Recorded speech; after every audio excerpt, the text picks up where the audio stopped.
بسم اللہ الرحمن الرحیم الحمد للہ وحدہ والصلاة والسلام علی من لا نبی بعدہ واللعنۃ والذلۃ والخزي علی اللعین الخزي الخنزیر الدجال الكذاب ملعون مرزا غلام قادیانی واتباعہ واعوانہ وانصارہ من یومنا ھذا الی یوم الدین اما بعد۔ محترم سامعین، تاریخ ختم نبوت 1934 تا 1953 جلد 1، اس کی چھٹی قسط آج شروع کی جا رہی ہے۔ تحریک ختم نبوت کے سلسلے میں 1936 تا 1946 کے حالات و واقعات۔ تبلیغ کانفرنس کے بعد، تبلیغ کانفرنس میں شمولیت کے لیے جب میں پہلی بار قادیان گیا تھا تب مجھے قادیان کو چل پھر کر دیکھنے کا موقع میسر نہ آیا، اس لیے کہ حکومت نے باہر سے آنے والوں پر کچھ پابندیاں عائد کر دی تھی، جگہ جگہ پہرے بٹھا دیے تھے، اعلان کر دیا کہ کوئی مسلمان قادیان میں داخل نہیں ہو سکتا۔ مجھے کانفرنس میں تقریریں سننے یا رونق سے لطف اندوز ہونے کا اتنا خیال نہ تھا جتنا میں اس فساد انگیز بستی کے اندرونی حالات معلوم کرنے کے لیے بےتاب تھا۔ 1 میل دور ریلوے لائن پر کھڑا دیر تک منارۃ المسیح کو دیکھتا رہا۔ کانفرنس ختم ہوئی تو میں ایک رات کے لیے وہیں ٹھہر گیا۔ قادیان کے مسلمانوں، ہندوؤں، سکھوں سے بھی ملاقات ہوئی، ان سے باتیں ہوئیں۔ میں ان غیر مرزائیوں کی باتوں میں بڑی دلچسپی لیتا رہا۔ میں ان مٹھی بھر غیر مرزائیوں کی جرأت اور حوصلہ مندی سے بہت متاثر ہوا۔ وہ سودیشی نبوت کے خوفناک سازشی ماحول اور شیطانی ہتھ کنڈوں سے نبرد آزما تھے، گوناگون مصیبتوں کی پامردی سے مقابلہ کر رہے تھے۔ وہاں سے سیدھا لاہور چلا آیا۔ یہاں بھی شاہ صاحب کی تقریر کا بڑا چرچا تھا۔ یوں تو اکثر ان کی ہر تقریر ماسٹر پیس ہوتی ہے، مگر قادیان میں شاہ صاحب کی طبیعت بالکل حاضر تھی۔ بہت بڑے ہجوم کو حضرت شاہ صاحب نے ایسا مسحور کیا کہ جلسہ گاہ میں سمندر کی مد و جزر کی کیفیت پیدا ہو گئی۔ قادیان کے ارد گرد کی مسلمان آبادی کانفرنس میں امنڈ کر آ گئی تھی۔ شاہ صاحب کی تقریر نے ملحقہ آبادی کے ایمان مضبوط کر دیے اور یہی بات مرزا محمود کی پریشانی کا باعث ہوئی۔ قادیان سے واپسی پر لاہور کے مرکزی دفتر میں بھی مجھے چودھری افضل حق صاحب مرحوم و مغفور کی خدمت میں ٹھہرنے کا موقع ملا۔ مرحوم اپنے کارکنوں اور رضاکاروں سے ہمیشہ بہت بے تکلف رہا کرتے تھے۔ وہ سب دریافت کرتے تھے کہ کہو بھائی کانفرنس کیسی رہی، وہ سب سے دریافت کرتے تھے۔ سب کی یہی رائے تھی کہ کانفرنس کامیاب تو ہوئی مگر قادیان میں سالانہ کانفرنس ہونی چاہیے۔ اس کانفرنس میں مسلمان ہندوستان کے کونے کونے سے آیا کریں گے۔ 2-4 کانفرنسیں ہو گئیں تو مرزائیت کا بھرکس نکل جائے گا۔ میں چونکہ ایک دن کے لیے قادیان ٹھہر گیا تھا، وہ مجھ سے بھی دریافت کرتے رہے کہ اس کانفرنس کے بعد کیا ہوگا، کانفرنس کے انعقاد سے مرزائیوں پر کیا گزری، قادیان کے ارد گرد کے ماحول، لوگوں نے کیا اثر قبول کیا۔ یہی سوالات وہ اپنے مخلص کارکنوں سے کر چکے تھے۔ ہم سب کا جواب تقریباً ملتا جلتا تھا۔ چودھری صاحب خوش بھی تھے مگر وہ باتوں میں اس خدشے کا اظہار کرتے تھے کہ بڑے خطرناک گروہ سے پالا پڑا ہے، انگریز اس کی پشت پر ہے، دیکھنا چاہیے کہ کیا ہوتا ہے۔ میں لدھیانہ واپس چلا آیا۔ میرا ارادہ تھا کہ اثر 9 کارخانہ جاری کروں،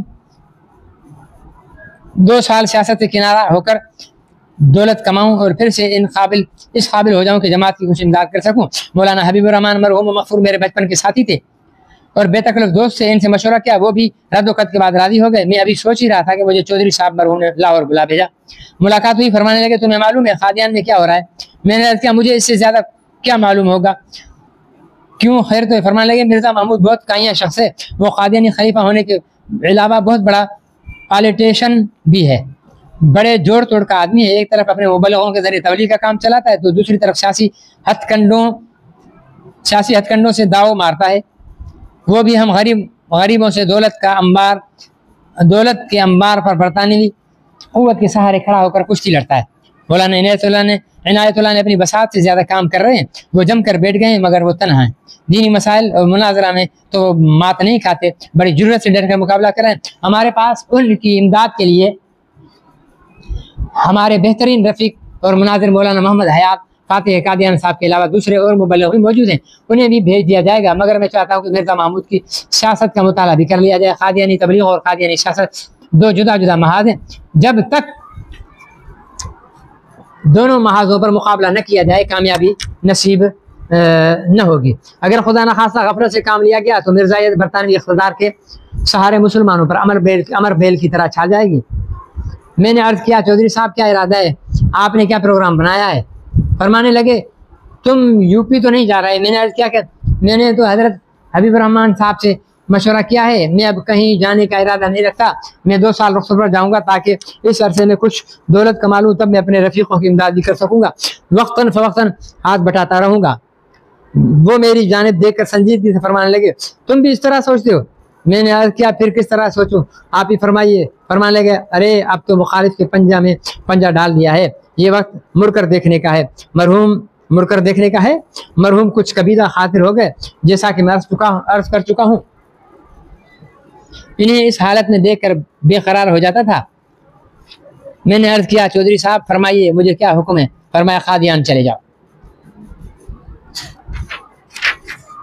میں نے 1 ہفتہ کی مہلت مانگی اور ہفتے بعد قادیان پہنچ گیا. مجھے نہیں معلوم کہ مولانا عنایت اللہ کو لاہور بلا کر مرحوم چودھری صاحب نے کیا کہا. میں احرار کے تبلیغی دفتر میں ٹھہر کر اپنے پروگرام پہ غور کرتا رہا. مجھے تبلیغ اور مناظروں سے کوئی تعلق نہ تھا اور نہ میں اس کا اہل تھا. علماء کی صحبت سے اسلام دل میں تو اتر جاتا ہے مگر علم دین سے دماغ اکثر کھورا رہتا ہے. دینی مسائل سمجھنے کے لیے ضروری ہے کہ علماء کے سال ہر سال زانو تلمذ طے کیے جائیں. میں بھلا مولانا عنایت اللہ صاحب کا تبلیغی میدان میں کیا ہاتھ بٹا تھا؟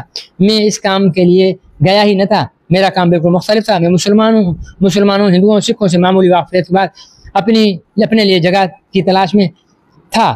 چند دن بعد میں نے مولانا سے کہا کہ مجھے آپ سے الگ اور مرزائیوں کے قریب رہنا ہے. چنانچہ میری خواہش کے مطابق ایک ایسا مکان مل گیا جو سنگم پر آباد تھا, یعنی جہاں مسلمان محلہ ختم ہو کر مرزائی محلہ شروع ہوتا تھا.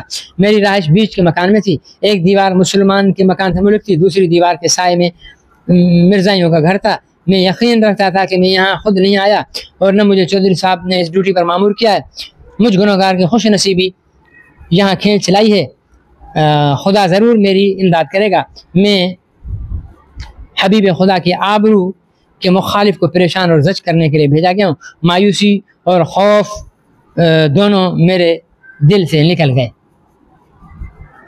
آخر بیٹھ کر مرزائیوں کے منارت المسیح کو کب تک دیکھتا رہوں؟ اجنبی ہوں, واقفیت کی راہیں تلاش کرنی چاہیے. جس گلی میں میرا قیام تھا اس کا نام تھا کوچہ شیخاں.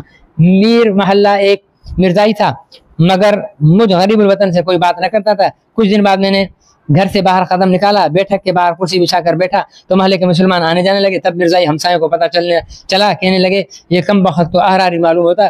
بہرحال میں رہ گزروں کی نظروں کے سامنے اس لیے آ گیا کہ اجنبیت ٹوٹ جائے مگر واقفیت پھر بھی پیدا نہ ہوئی. وآخر دعوانا ان الحمد للہ رب العالمین.